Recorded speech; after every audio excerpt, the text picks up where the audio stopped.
Hello, everybody. Hi, I'm Ed Schwenk with PGM Recovery Systems. I'm Larry Povlacs with TriDelta Systems.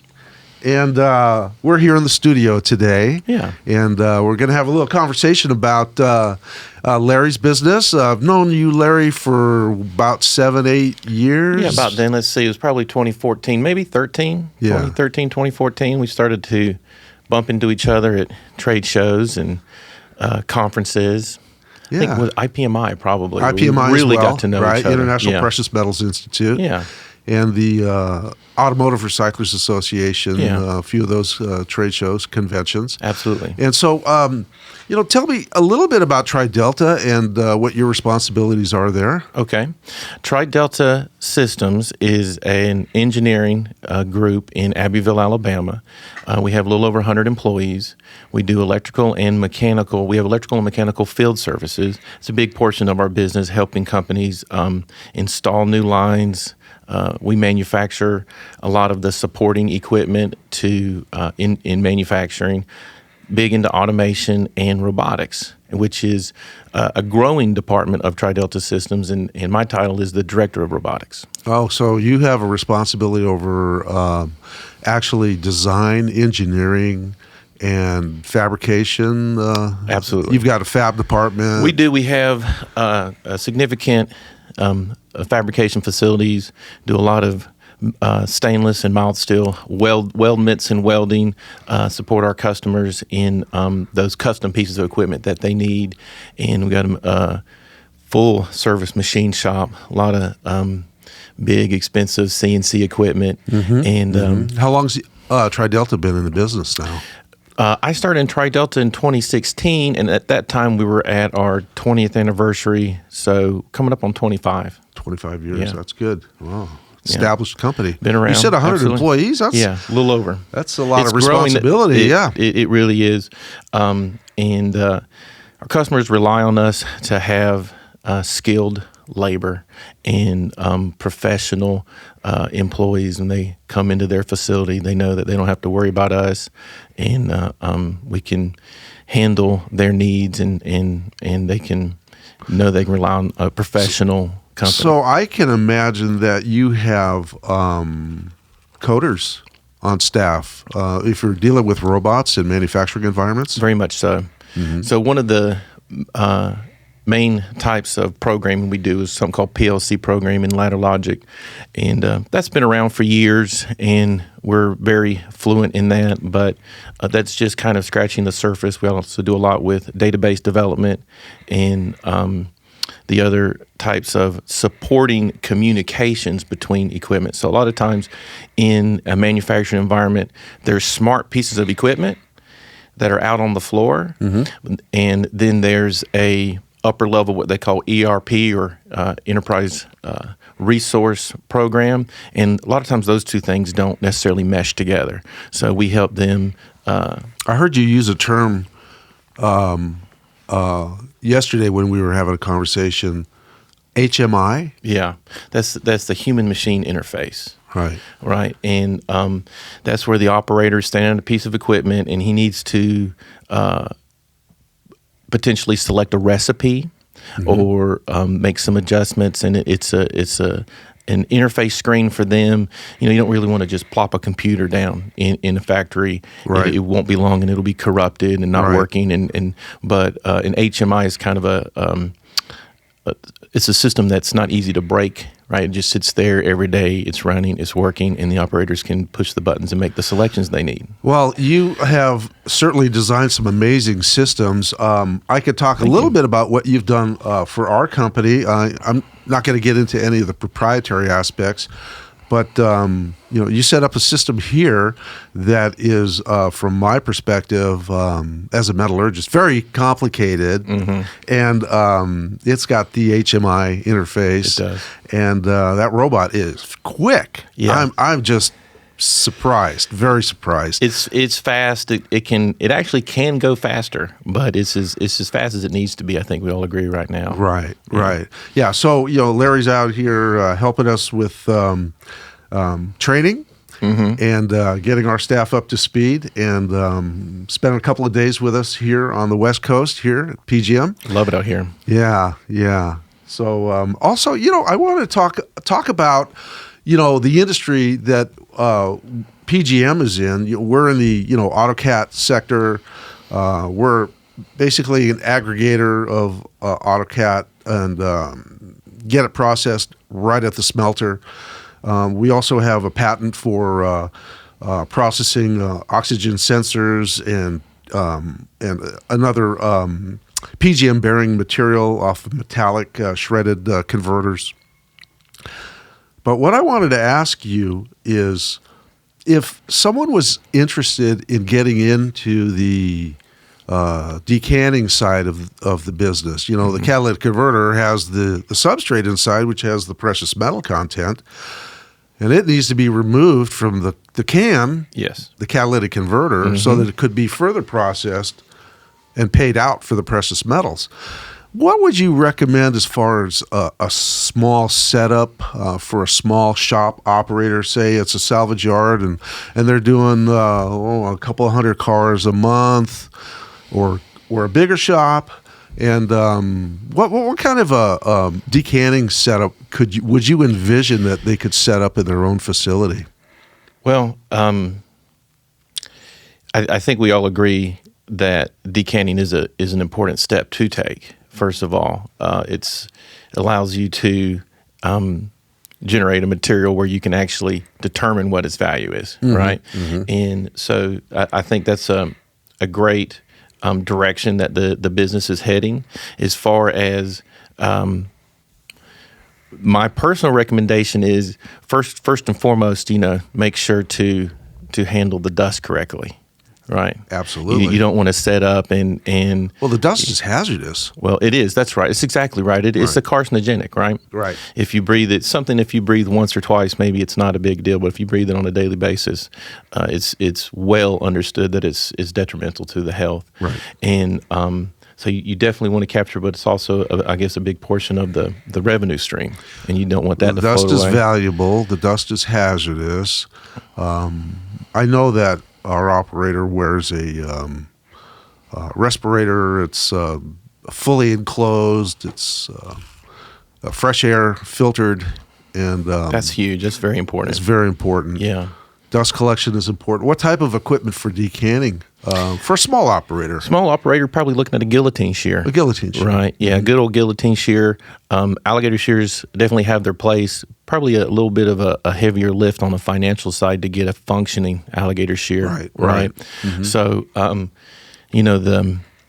the standard guillotine shear, getting those proper blades. Blades not something you can make on your own. Really. Oh no, yeah, you got to have the right material. They're hardened. They're hardened, and they're made of a particular tool steel that can just take tremendous amounts of impact loading. So they're not cheap. They're not cheap. The blades themselves, but the standard guillotine shear handles such a large percentage.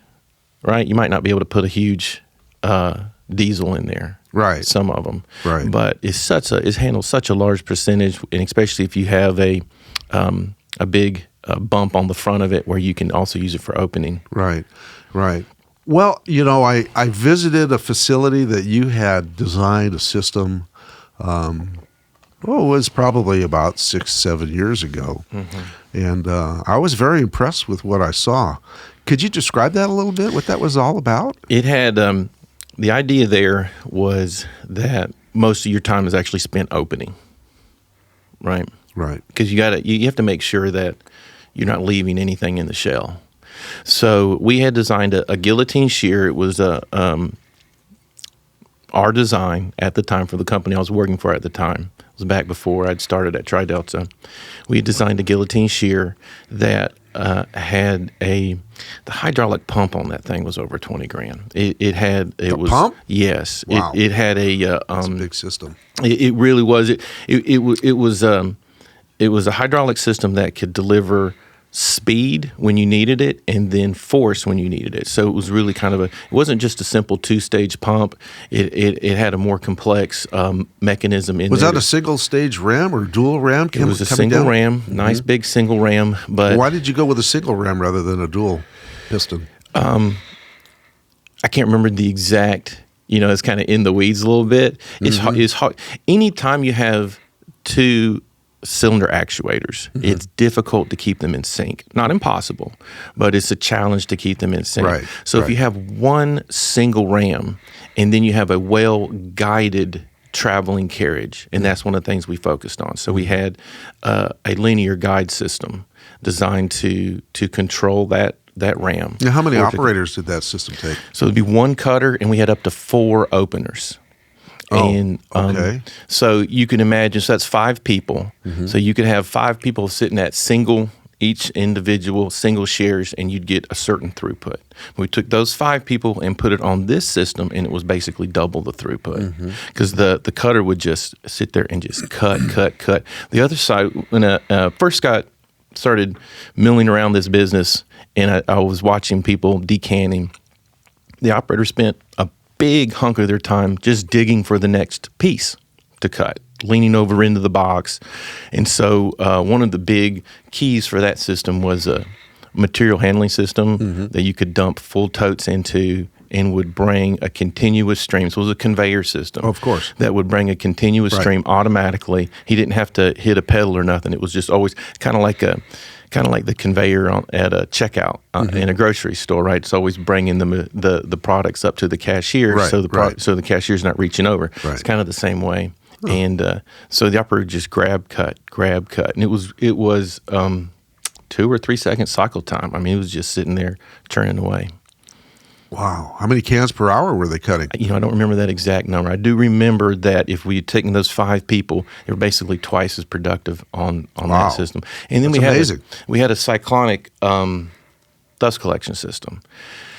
It had the filters on the back end. But before we hit the filters, we went through 2 really high efficiency cyclones. And so it would pull, and there's nothing in a cyclone. It's just built on its shape. So there's no fibers or filters to clog or centrifugal fill. force is what it is, right? And we were slinging the dust out of the air, and about 99% of the dust we'd get out of the air before it went to the filters. Wow! So one of the benefits of that system is we were able to keep the dust with the light as it came through. Right, and I can imagine the maintenance on the filter system really went down. That's right. The cleaning of the filters the purging is a pain. It really is. It is. It's a big pain, and it shortens the life. Not only that, the filters don't work until they're loaded with dust. Yeah, that's interesting too. They have to be seasoned, huh? They do. So, so you have a certain amount of money just sitting there. Well, you also downstream from that had designed a system that was. The purpose of the system was to grind and homogenize and blend sample for laboratory analysis, the lot that was decanned and processed. That's and right. That looked like it was a significant investment to me. It was a significant investment. It really was, but it worked. It worked, and at that time we were able to get that entire system kind of in sync with the refiner's system. So we were able to produce a sample, and the refiner would produce a sample, and the variation between those samples were fractions of a percent. Of course, not one individual. Anytime you're looking at samples, any individual sample is going to have a certain amount of variation, right? But usually 10. As soon as you get to 10 and you start looking at the average, they were just dead on. Yeah, that's amazing. Yeah. So, what are you guys working on now that you find interesting, or just finished in the last year that you thought was really interesting? Your system is definitely kind of a feather in our cap. Well, this isn't about us today. This is about you guys. But it really is. And before I go into that, let me say how proud I am of you taking that step, and how grateful I am that you trusted us to. It wasn't easy. And there were times where wasn't sure how we want to get from here to the finish line. Well, thank you for that. Yeah. I knew that it was going to be a very big challenge because we have been looking at it for several years now, and I know others in our industry have tried, and I didn't expect you to come up with a solution rapidly, and I knew that you probably were going to be met with significant challenges. And I think you said something to me that you had gone through a range of emotions. Very much so. Very much so. Yeah, that's great. You if it wasn't a challenge, then you don't get that kind of the burst of elation when you achieve something. And there were times in the shop. So we have an area at our facility that's kind of like our R&D area, but it also doubles as what we call runoff or proof of manufacturing. Right. So we design a system for a customer, and it's a lot for our customers to say shut down a production line for us to come in and put a new system. So that amount of downtime has to be minimized. So before we kind of shut their process down, we always encourage them to do a proof of manufacturing in our facility. So we were set up in the proof of manufacturing area, and a lot of the guys that I work with, they kind of saw me struggling and they were very encouraging. But there were times when people were starting to say, "No, when is this thing going to ship? Aren't you supposed to be done with this by now?" And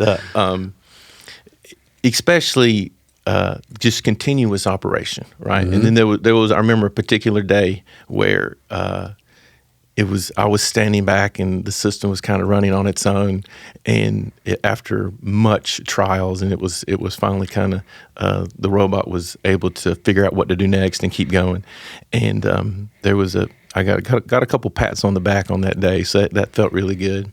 Yeah. But to go back to your question about some of the stuff that we're doing that we're proud of, we partner with a lot of great companies, and so there's almost too many to mention. There's long list in aerospace and food services, wood products also, being located in Southeast. We're surrounded by pine forests, and there's a lot of lumber mills and agricultural. One company in particular that I'm real proud that we were able to work with, and I remember when we first started connecting with these guys, and they literally in the boardroom, and they were talking to us. The can't remember if it was the CEO or the CFO, but they said, "We're so glad we finally found you," because we were able to handle what they're doing. And what they do is produce a protein pack in the food business that gets shipped to third world countries. And it's literally saving little malnourished kids' lives. Wow. And it's a peanut butter base, but they load it up with vitamins. And so we're helping them. For many years, they purchased their roasted peanuts, but we put in a whole roasting line for them. Interesting. So that now they can roasting and grinding. That's good stuff. So they're buying raw peanuts and creating the peanut, kind of a peanut paste that then goes on. So it's really neat to be part of something that, is really making a difference. Yeah. Well, we're certainly very happy to have engaged with you and the work that you guys have done for us. It's amazing, and I just want to thank you for that. And I want to say that anybody that's watching, if they want to reach out to Larry or his team at TriDelta, how would they get a hold of you if they had a need for some of your services? I'd start you out on our website. I would say, especially for the robotics side, we have two websites. The one for the robots is TDS, as in TriDelta Systems, TDSrobots.com. And I think you can reach out to me. Put that up on the screen. Yeah. Okay, good. TDS Robots. And then the company as a whole is TriDeltaSystems.com. All right. Yeah. Well, thank you for your time and coming out, Larry. It's been a pleasure. And thank you for taking this step into automation and for having me on your podcast. And it's been a lot of fun. It's been a lot of fun. It has. And for everybody joining us, thank you for coming. Bye-bye now. Is that okay? Yeah. One take. They call me One Take Larry.